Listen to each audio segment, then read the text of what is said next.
Ассалаумағалейкум, құрметті ағайын. Міне алдарыңызда міне домбыраны оңай тартуға арналған міне әдіс үйренуге өте ыңғайлы. Міне сандар жазылған, міне 2-0 адай күйі бұл. Адай күйі ерке сылқым жазылған.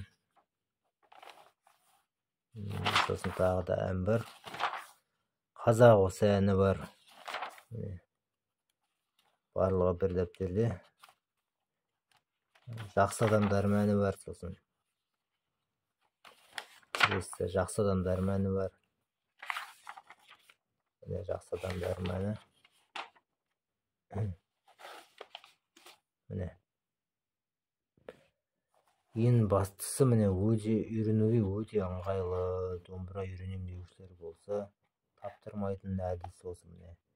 Тек сандарды санап табасыздар. Міне 5-7 барлығы жазылып тұр. Осы шағын дәптер арқылы үйреніп кете аласыздар. Өте ыңғайлы үйренуге. Осындай міне дәптер алам десеңіздер, Қазпошта арқылы жібереміз. Тиімді бағада, қымбат емес. Міне сал жібереміз осылай.